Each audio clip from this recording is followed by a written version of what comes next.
Radhe Radhe. Story time फिर से आपके सामने प्रस्तुत है एक नए किस्से, एक नए मुद्दे के साथ। चलिए सफ़र की शुरुआत एक सुविचार से करते हैं।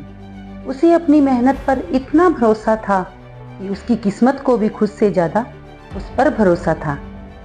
आज हम बात कर रहे हैं ऐसी ही मेहनत और ऐसी लगन से कार्य करने वाले साउथ ही नहीं पूरे भारत के सुपरस्टार, अपनी एक्टिंग से लोगों को दीवाना करने वाले विजय थलपति की, जो सिने जगत में तहलका मचाने के बाद तमिलनाडु की राजनीतिक पटल पर अपनी पारी खेलने के लिए तैयार है।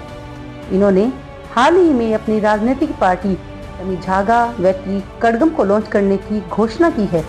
तमिलनाडु में अभिनेताओं और सिनेमा जगत की बड़ी हस्तियों ने हमेशा से ही राजनीति में अपना प्रभाव दिखाया है। विजय से पहले महान एमजी रामचंद्रन ने अपना करिश्मा दिखाया।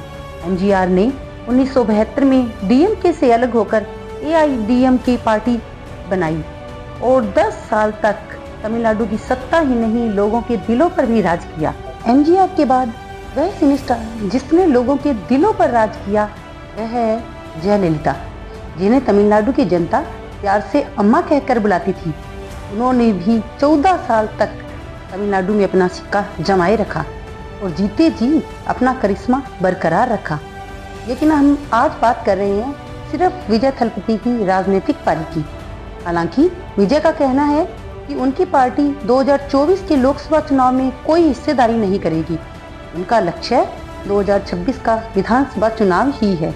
विजय ने अपनी पार्टी के लॉन्च के समय ही अपनी पार्टी की विचारधारा को स्पष्ट करते हुए कहा कि जन्म और पूरे जीवन के लिए हमारी विचारधारा अहिंसा और जीवन के प्रति सम्मान जैसे गुणों पर केंद्रित है।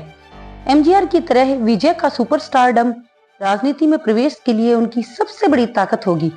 विजय स्वयं ईसाई हैं और उनकी जड़ें पिछड़े उदार समुदाय में हैं, जो कि उन्हें मजबूती प्रदान करता है। तमिलनाडु के राजनीतिक पर्यवेक्षकों का मानना है कि विजय की अपील हर जाति, धर्म, वर्ण और यहाँ तक कि क्षेत्र से भी ऊपर है। विजय के प्रशंसक केवल मल्टीप्लेक्स के ही नहीं है, वे सी क्लास सिनेमा और ग्रामीण इलाकों में भी अपनी पकड़ रखते हैं।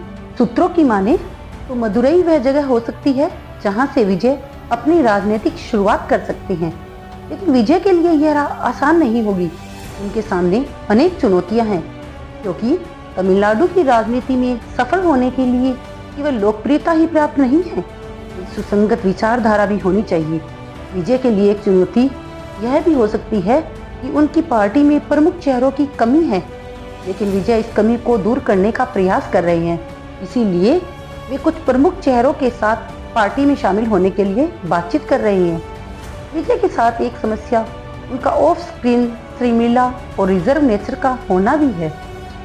विजय को तमिलनाडु की राजनीति में अपनी पैठ जमाने के लिए प्रमुख द्रविड़ पार्टियां एआईडीएमके और डीएमके से मुकाबला करना होगा। विजय के राजनीतिक सफर की कहानी अभी लिखी जानी बाकी है, लेकिन उनके लिए तमिलनाडु की राजनीति को हिला देने की स्थिति तैयार है। अब देखना यह है कि ऑन स्क्रीन का यह सितारा ऑफ स्क्रीन भी अपनी चमक बरकरार रख पाता है या नहीं। दोस्तों, आपको विजय थलपति की यह जानकारी कैसी लगी मुझे कमेंट करके बताइए, और ऐसी ही जानकारी के लिए मुझे सब्सक्राइब करना मत भूलिए और मेरे साथ बने रहिए स्टोरी टाइम पर। धन्यवाद।